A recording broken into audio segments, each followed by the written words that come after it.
चलिए बेटा, बेटा जी अब हम अगली चीज डिस्कस करने जा रहे हैं। हमारा अगली टॉपिक है सर्कुलर मोशन। अब बेटा सर्कुलर मोशन ना बहुत ही वाइड स्प्रेड टॉपिक है, अलग अलग चैप्टरों में आता है। पहले इसका एक छोटा सा ग्लिम्स 2D में आता है, फिर इसका एक और ग्लिम्स हमको वर्क पार्ट में मिलता है। तो अभी जो मैं डिस्कस करने वाला हूँ 2D वाला पार्ट रिवाइज करवा रहा हूँ, वर्क पार्ट वाले पार्ट के लिए अलग से वीडियो बनाएंगे, ठीक है जी। अब बेटा मैं बात करने जा रहा हूँ सर्कुलर मोशन। जब हम बोलते हैं सर्कुलर मोशन तो इसका मतलब ये है कि हमारी एक बॉडी गोल गोल घूम रही है। हमारे पास एक बॉडी है जो गोल गोल चक्कर लगा रही है। ध्यान दें। अब बेटा इसमें कुछ बातें हैं इंपॉर्टेंट, क्या है ध्यान दीजिए। क्या मैं पढ़ाने वाला हूं बेटा, अभी जो हम पहले पढ़ रहे हैं, अगर मैं बोलूं इसके अंदर ना दो पार्ट्स आते हैं, एक आता है यूसीएम और एक आता है एनयूसीएम। जब मैं बोलता हूं यूसीएम तो इसका मतलब होता है uniform circular motion, non UCM का मतलब होता है नॉन यूनिफॉर्म सर्कुलर मोशन। पहले बात कर लेते हैं यूसीएम की। यूसीएम का मतलब क्या है? Body will move in a circular path with a constant speed, मतलब उसकी स्पीड चेंज नहीं होती। जैसे आपकी घड़ी हमेशा कांस्टेंट स्पीड से चलती रहती है, बट क्या वो एक्सेलरेट करती है? Yes it is accelerated due to change in velocity, due to change in direction. जैसे जैसे आपकी सुई चेंज होती रहती है, यहाँ पे इसकी वेलोसिटी इधर होती है, इधर होती है, इधर होती है, इधर इधर होती है, इधर होती है। तो इसका मतलब ये हुआ कि इसकी वेलोसिटी विल कीप चेंजिंग, इसकी वेलोसिटी की डायरेक्शन विल कीप चेंजिंग, तो ये एक्सेलरेटेड हो जाता है। ठीक है जी, सिंपल सी बात है। Can a particle accelerate if its speed is constant? Answer is yes.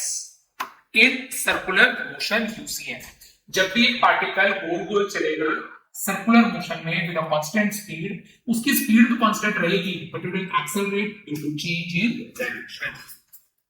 Next ध्यान दें, a stone of mass m is tied to a string of length l is rotated with a constant spring if the string breaks। बेटा बड़ा ही आसान है। क्या हुआ है, हमने पढ़ रखा है बेटा 11 में कि अगर आप एक पत्थर को गोल गोल घुमा रहे हो, ठीक है जी, घुमा रहे हो, घुमा रहे हो, घुमा रहे हो, घुमा रहे हो, घुमा रहे हो, ठीक है।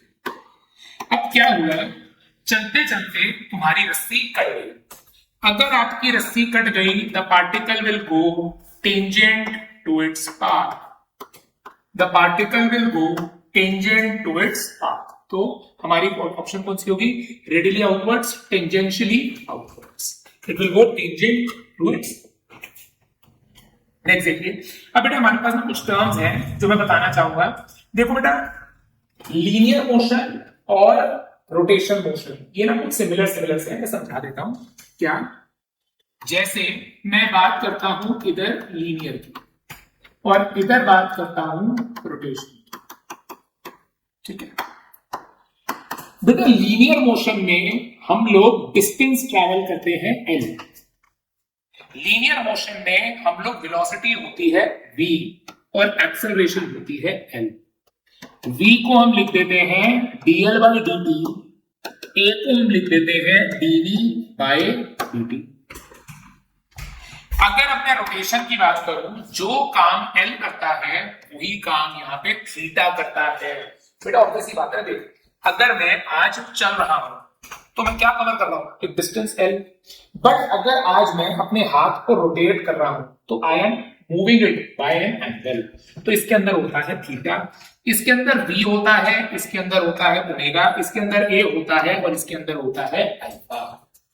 जैसे यहाँ पे v को लिखते हैं dl by dt, यहाँ पे इसको लिखते हैं d थीटा by dt, यहाँ होता है dv by dt और यहाँ पे आ जाता है d ओमेगा by dt। समझ पा रहे होंगे? इसकी यूनिट्स भी बिल्कुल बेटा सेम सी है।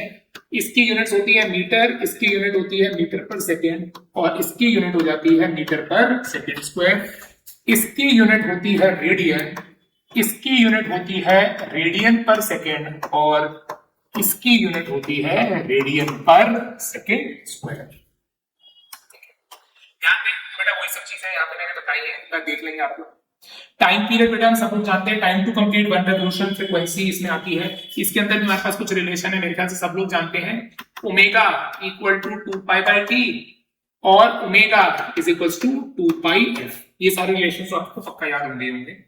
नेक्स्ट ध्यान दीजिए, क्या मैं बताने जा रहा हूं बेटा, अब हमारे पास ना कुछ कन्वर्जन है लीनियर और रोटेशन को। क्या दीजिए, L is equal to r theta, V is equal to r omega, A is equal to r alpha.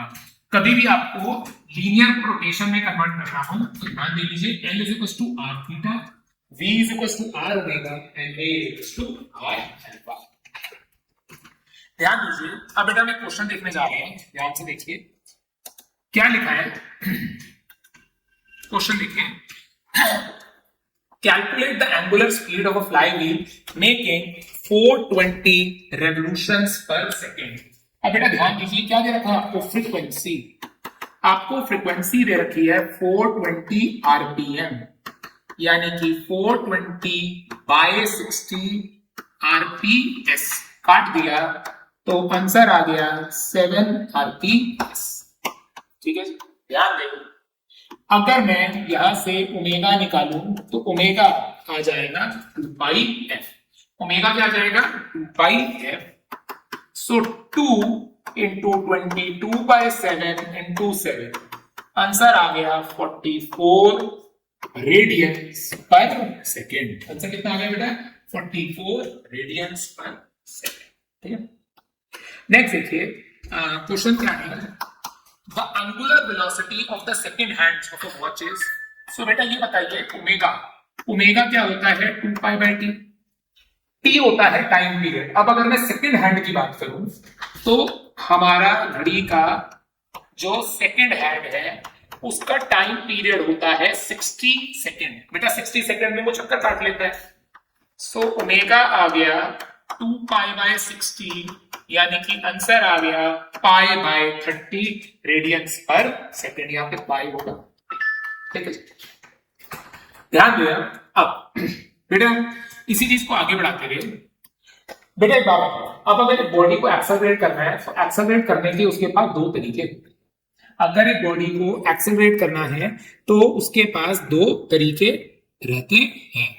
Sir कौन से तरीके रहते हैं? एक होता है चेंज इन स्पीड, दूसरा होता है change in direction.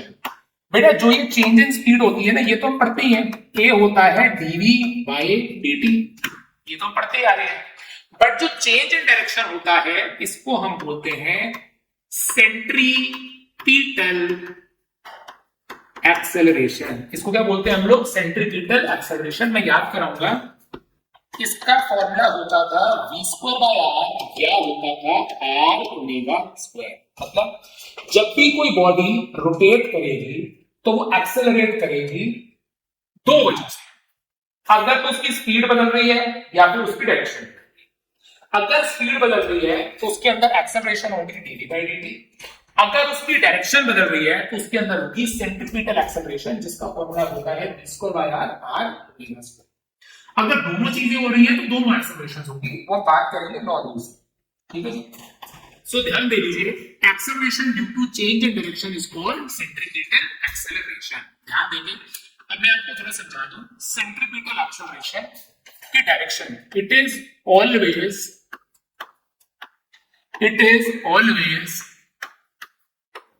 Towards centre. It is always towards centre. क्या मैं कह रहा हूं, यहां पे एसी की डायरेक्शन ये है, यहां पे एसी की डायरेक्शन ये है, यहां पे एसी की डायरेक्शन ये है, यहां पे एसी की डायरेक्शन ये है और यहां पे एसी की डायरेक्शन ये है। बेटा नाम से समझ आ रहा है सेंट्रीपिटल। सेंट्रीपिटल का मतलब होता है towards the centre.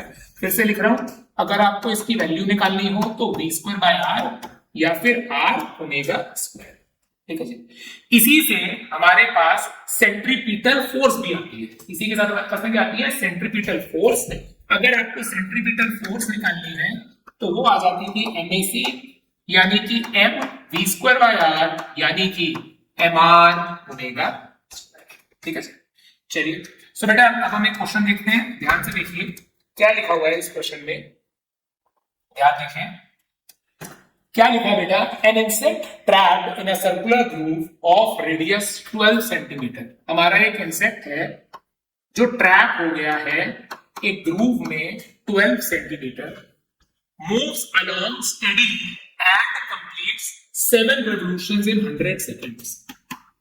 7 revolutions in 100 seconds. So हमें क्या निकालना है? What is the angular speed? Linear speed. अच्छा ध्यान दीजिए.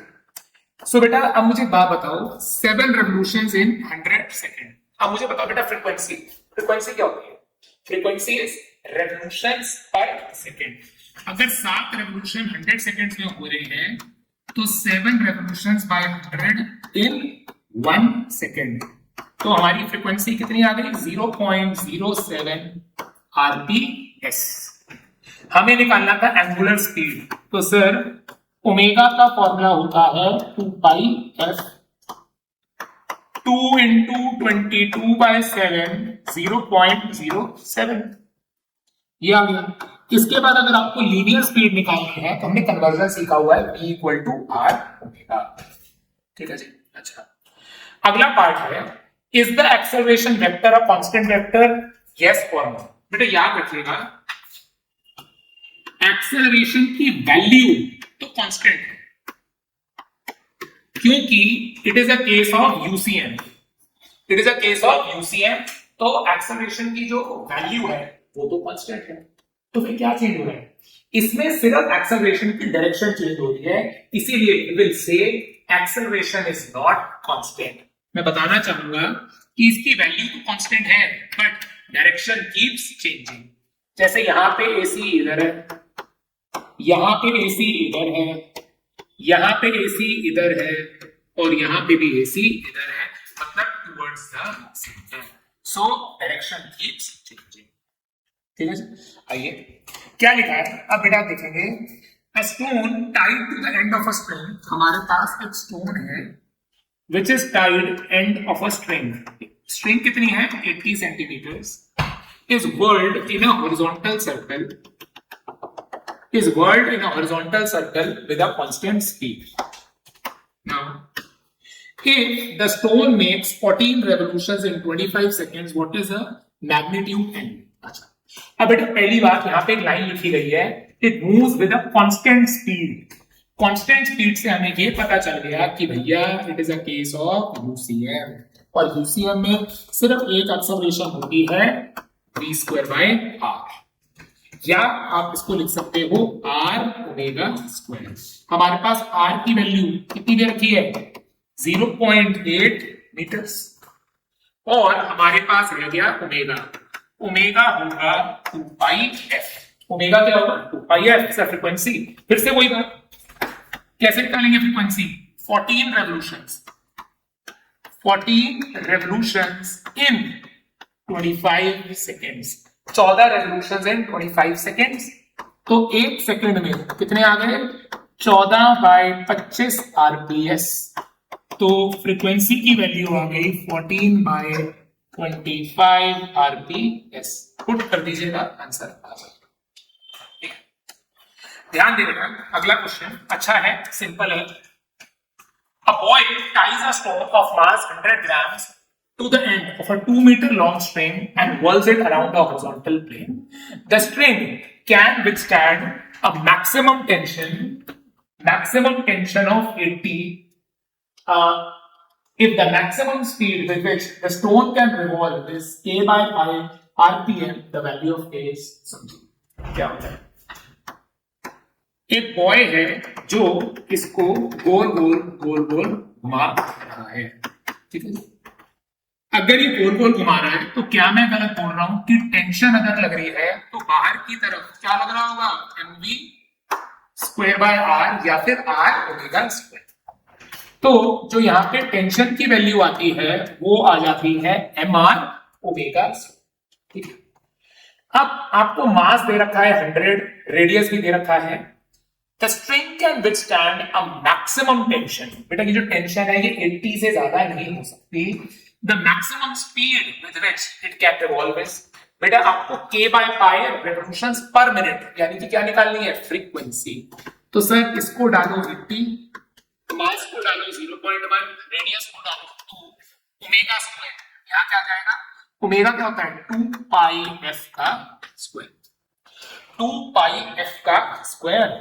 तो यहां से सॉल्व करके आपको क्या मिल जाएगी, फ्रीक्वेंसी। बट बेटा याद रखिएगा, ये जो फ्रीक्वेंसी आएगी ये आरपीएस में आएगी, आपको इसको 60 से मल्टीप्लाई करना पड़ेगा ताकि हमारा आंसर आरपीएम में आ सके, फिर आपका आंसर समझ गए, ठीक है। नेक्स्ट, अब बेटा मैं बात करने जा रहा हूं नॉन यूसीएम की।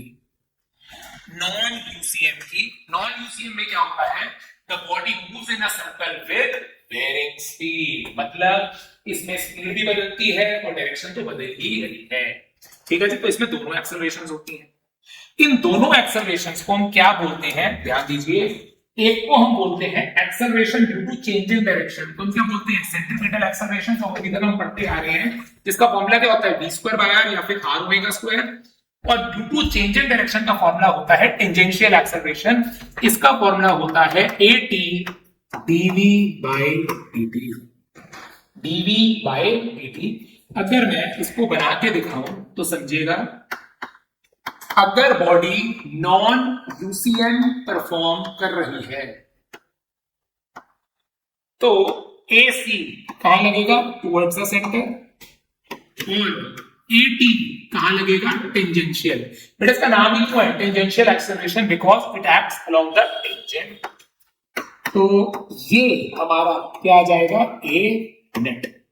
सो A net is under the root of AC² plus AT², ठीक है जी। अगर कभी आपको डायरेक्शन निकालने को आए, तो बेटा अगर मैं इस एंगल को निकालता हूं बीटा, तो ध्यान से देखिए बेटा, अगर आप मानते हो कि बेटा अगर ये है तो मैं इस ट्रायंगल को अगर कंप्लीट करूं तो ये AC आ जाएगा। सो tan beta is AC upon AT। अगर ये वाला एंगल निकालना होगा तो AT अपॉन AC आ जाता, तो डिपेंड करेगा कि आपको कौन सा एंगल निकालना। आइए, ये मैंने बता दिया बेटा। The angle between the centripetal acceleration is 90 degrees, ये जीरो नहीं है, 90 डिग्रीज। आइए क्या लिखा बेटा, क्वेश्चन देखिए। It says a cyclist is riding with a speed of 27 kilometers per hour. एक साइक्लिस्ट है, उसकी स्पीड कितनी है, 27 kilometres per hour. As he approaches a circular turn on the road of radius 80 meters, he applies brakes and reduces its speed. बेटा जी speed कम हो रही है, क्योंकि स्पीड कम हो रही है, it is a case of non UCM at a constant rate of, बेटा ध्यान दो, ये क्या दे रखा है, जो स्पीड है वो कम हो रही है किस रेट पे, 0.5 metre per second every second. बेटा स्पीड अपॉन टाइम, बेटा ये डायरेक्टली आपको किसकी वैल्यू दे रखी है, 80, 0.5 metre per second square. It is the magnitude and direction of its acceleration. क्योंकि बेटा it is a case of non UCM, क्योंकि it is a case of non UCM, इस क्वेश्चन में AC भी होगा और इस क्वेश्चन में AT भी होगा। सर AC की वैल्यू कैसे निकालोगे, v²/r कन्वर्ट करके वैल्यू डाल देना, AT आपके पास आ ही गया है, तो A नेट क्या आ गया हमारे पास, root of AC² plus AT², AC² plus AT², ठीक है बेटा। सो ये आपको समझ में आ गया था बेटा, इसके मैंने क्वेश्चन बता दिया, ये दोनों थे, एक था यूसीएम और एक था नॉन यूसीएम। तो जरूर बेटा इसको पढ़ते रहेंगे। बाकी वर्टिकल सर्कल और एक और होता है हमारा circular motion, pivot from a point. God bless, bye bye.